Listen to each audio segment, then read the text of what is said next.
Bom dia, meus queridos. Estamos nesta manhã de sexta-feira para o Momento EBD, a nossa reflexão diária da Escola Bíblica Dominical. E a cada manhã nessas reflexões nós temos, na verdade, Deus tem algo especial para a sua igreja. Informações e aprendizados úteis, e que muitas vezes nós vivemos às cegas, seguindo doutrinas e tradições religiosas de determinadas instituições religiosas. Mas, como bem nós sabemos, a nossa regra de fé e prática é a Bíblia Sagrada, os oráculos sagrados do Senhor. E nós devemos sim obedecer às tradições das nossas denominações, dos nossos líderes eclesiásticos, até ao ponto em que elas não se desviem das verdades bíblicas. O catolicismo romano é que coloca a tradição acima das escrituras. Eles dizem que a tradição oral tem maior autoridade do que as escrituras, a palavra de Deus. Mas nós não. Nós, ramos do pentecostalismo clássico, desde 1911 aqui no Brasil, nós seguimos fielmente a palavra do Senhor, ok? E nesta manhã nós iremos meditar na primeira epístola que escreveu o apóstolo Paulo aos Coríntios, capítulo 12 e o versículo de número 9, que nos tem o seguinte tema: os dons de curar estão entre os dons espirituais e por isso são atuais. Deixa eu fazer esta leitura. E a outro, pelo mesmo Espírito, a fé, e a outro, pelo mesmo Espírito, os dons de curar. Meus queridos, o dom de cura que o Espírito Santo de Deus outorgou à igreja através dos seus dons estão na igreja desde os tempos primitivos e vêm acompanhando a igreja, porque a palavra diz que os sinais seguirão aqueles que creem em Jesus Cristo. Se nós fôssemos pensar que o dom de cura não é contemporâneo, que os dons do Espírito Santo não estão na igreja contemporânea, para isso nós precisaríamos deixar de crer, nós precisaríamos nos tornarmos todos ateus, porque a palavra do Senhor ela é bem enfática quando ela diz: os sinais seguirão aqueles que creem. E se você e eu cremos, com certeza essa palavra está implícita e explícita nas nossas vidas. Se nós cremos, os sinais, os dons, os sinais de misericórdia acompanham a pregação, acompanham a ministração, acompanham o ensinamento da igreja, acompanham e seguem aqueles que creem. E o dom de cura nada mais é do que o dom de milagres que Deus ele usa para que a sua igreja possa assim ministrar,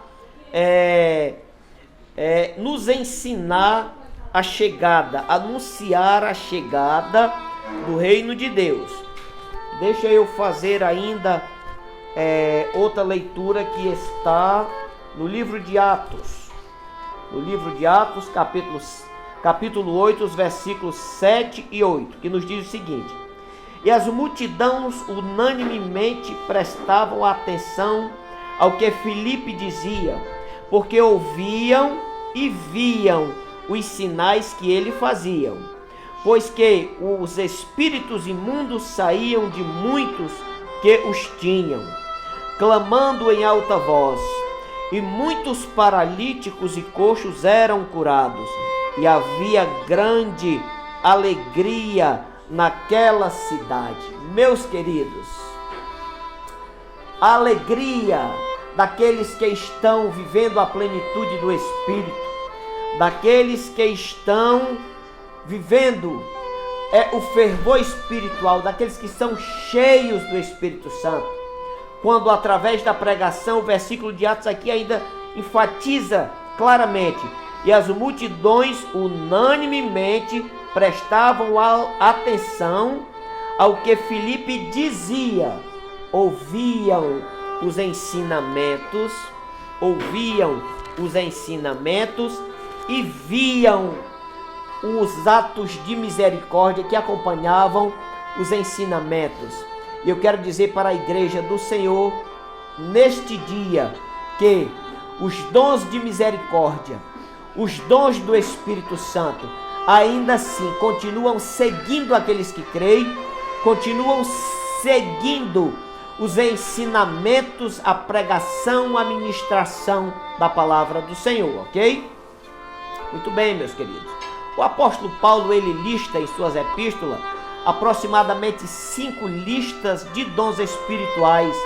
Nós temos uma em Romanos capítulo 12, do versículo 6 ao 8. 1 Coríntios no capítulo 12, do 8 ao 10. 1 Coríntios 12, 28. 1 Coríntios capítulo 14.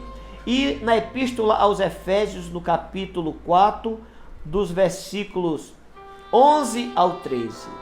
Se esses dons não fossem contemporâneos, se esses dons e esses sinais não estivessem seguindo a igreja, por que o apóstolo Paulo bateria tanto em suas epístolas? Porque o maior doutrinador da igreja insistiria em falar de uma coisa que ficaria para trás, que não serviria à igreja. Meus queridos, se os dons são assim batidos na tecla pelo apóstolo Paulo, é porque nós pentecostais clássicos, nós temos a plena convicção e certeza que os dons são contemporâneos. E diga-se de passagens, nós somos testemunhas vivas, auricular e ocular, que o dom de cura a cada dia se torna mais forte na igreja do Senhor. E nos dias em que nós vivemos, esse dom tem que ser buscado e aperfeiçoado. Meus queridos, assim como o apóstolo Paulo, durante 5 exposições, ele mostra listas de dons espirituais, nós chegamos ao entendimento que não há crente sem dom. Não existe nenhum crente sem que possua os dons do Espírito, assim como não existe crente que possui todos os dons. Não existe uma regra para que os crentes sejam obrigados a possuírem determinados dons. Não existe uma regra para que o cristão ele possua, ele seja forçado, ele seja direcionado pelas suas lideranças religiosas para que eles possuam determinados dons. Eu quero ler ainda no capítulo 12, os versículos 29 ao 31, que diz o seguinte: porventura são todos apóstolos? Eu quero que você compreenda que quando o apóstolo Paulo faz essas perguntas, é como se nós estivéssemos ouvindo um sonoro não, ok? Porventura são todos apóstolos? Claro que não. São todos profetas? Claro que não. São todos doutores? Claro que não. São todos operadores de milagres? Claro que não. Têm todos o dom de curar? Claro que não. Falam todos diversas línguas e interpretam todos? Claro que não. E o apóstolo Paulo, ele orienta aos cristãos de Corinto ao buscarem os melhores dons. Mas ele não força em momento algum aos cristãos de Corinto a serem detentores, possuírem um determinado dom que ele satisfaz ou que ele pegou para formular uma doutrina. Não, porque a igreja do Senhor, ela é um corpo de Cristo, ela é o corpo de Cristo, e um corpo não existe por possuir apenas um membro. Um corpo existe porque possui vários membros, e esses membros dão vida a esse corpo. Os membros fazem com que esse corpo viva harmoniosamente e que seja perfeito.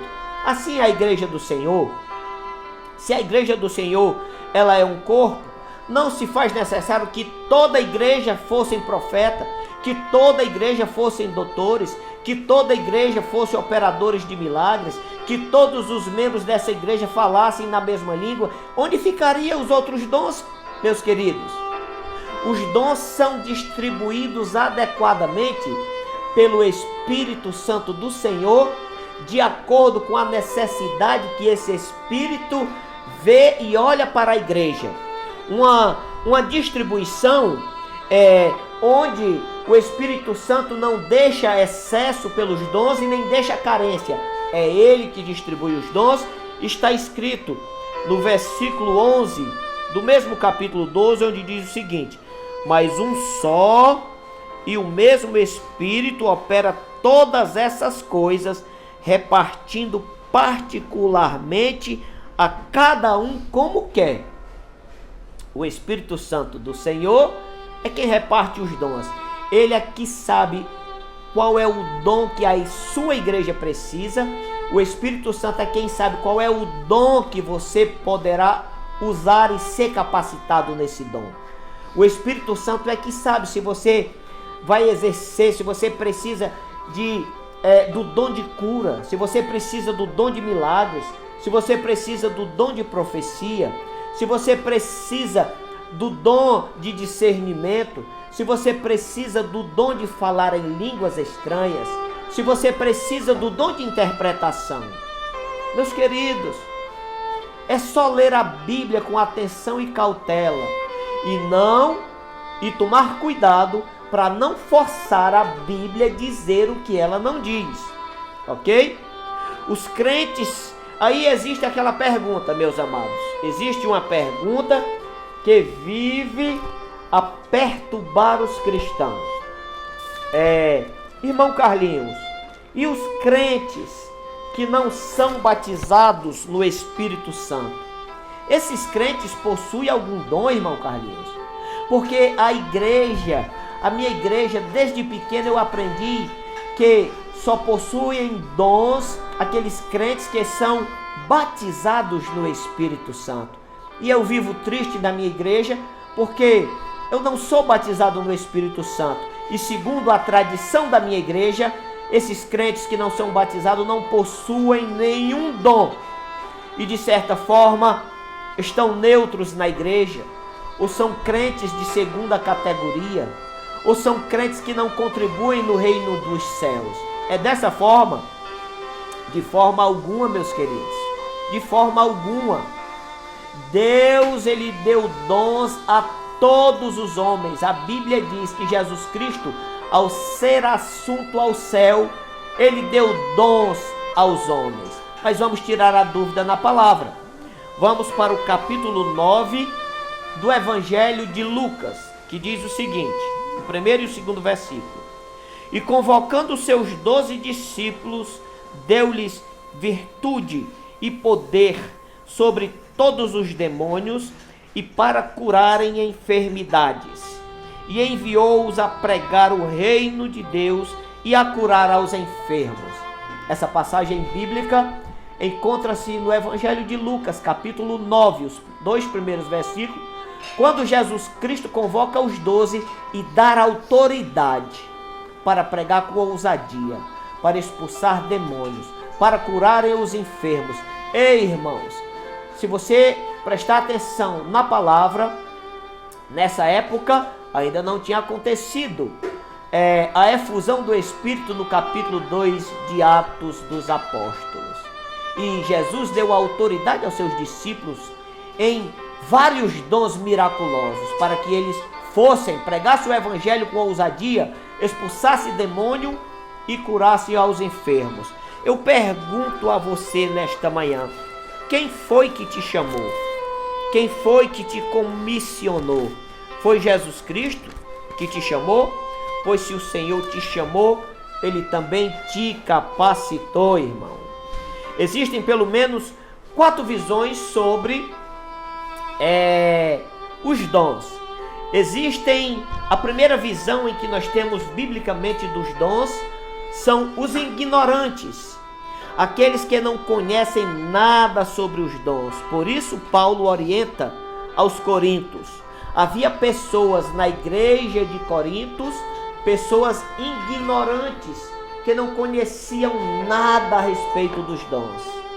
Existiam também a segunda visão. Essas 4 visões existem ainda hoje dentro da igreja. Pessoas ignorantes. O apóstolo Paulo ele diz: meus queridos irmãos, eu não quero que vocês sejam ignorantes, desconhecedores dos dons espirituais, porque a igreja precisa de vocês.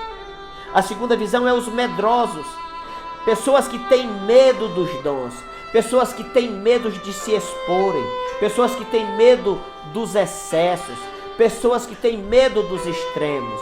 Meus queridos, deixa Deus te usar, deixa o Espírito Santo te usar com poder, graça e autoridade na tua igreja. A terceira visão são os cessacionistas, aqueles que creem que os dons foram restritos apenas aos apóstolos e à igreja primitiva, e que os dons do Espírito Santo não acompanharam a igreja, não acompanham a igreja contemporânea. Meus amados, para que isso pudesse acontecer, essa visão cessacionista, eu e você, a igreja contemporânea, era preciso deixar de crer em Jesus Cristo. Era preciso tornar-se ateu, porque a palavra do Senhor diz que os sinais seguirão aqueles que creem no Senhor Jesus. Você crê? Eu creio.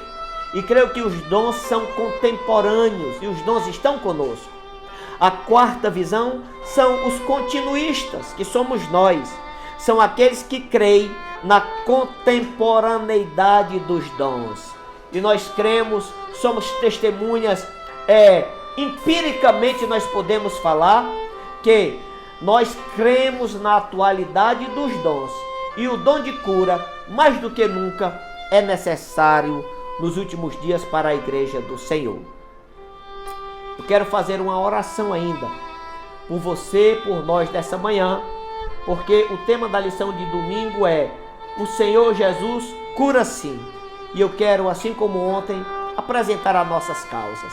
Apresente aqueles que precisam de uma intervenção sobrenatural nesta manhã. Vamos orar em nome de Jesus. Maravilhoso Deus, Pai de toda a eternidade, eu te rendo glória, Senhor, porque Tu és santo, justo, Tu és fiel, Pai. E nós cremos na contemporaneidade dos dons do Teu Espírito. E o dom de cura, mais do que nunca, está sobre a Tua igreja. Deus de toda a eternidade, eu te apresento este grupo seleto de professores, de mestres, de superintendentes, de pastores, de presbíteros, evangelistas, diáconos, de todo obreiros. Te apresento, Pai, continua impulsionando esses homens, dando força para que eles possam serem mais otimistas, para que possam ser mais visionários a respeito do ensino na tua casa. Eu te apresento ainda os pastores do Santo Ministério, aqueles que precisam de uma intervenção sobrenatural sobre as suas vidas. Visita o leito dos hospitais, Senhor, nesta manhã, pelo Teu Santo Espírito. Visita o pastor Carlos Otávio. Nós continuamos te apresentando, Pai. Eu apresento a Ti, Senhor, a minha igreja local em Itaperi, os enfermos da minha igreja, o irmão Miguel, o presbítero Ayrton, a irmã Ambrosina, te apresento também, Pai querido e santo, o meu pastor, o pastor Mauro. Toma nas tuas mãos o teu servo, dada a tua graça, capacita-o ainda mais, Senhor Deus, com a tua graça, para que ele possa arrebanhar este rebanho que a qual tu tem confiado. Deus querido e santo, visita, transforma, levanta do leito, alegra o triste, liberta o oprimido, toma nas tuas mãos, envia o teu Espírito, porque nós já cremos no poder da tua palavra, contemporaneidade do dom de cura, o qual nós estamos precisando nos últimos dias. Faz a tua vontade, porque nós já te agradecemos, em nome de Jesus. Tenha um bom dia, meus amados, e amanhã nós estaremos de volta com a última leitura diária, a reflexão diária do Momento EBD da semana. Tenha um bom dia, que Deus em Cristo possa vos abençoar.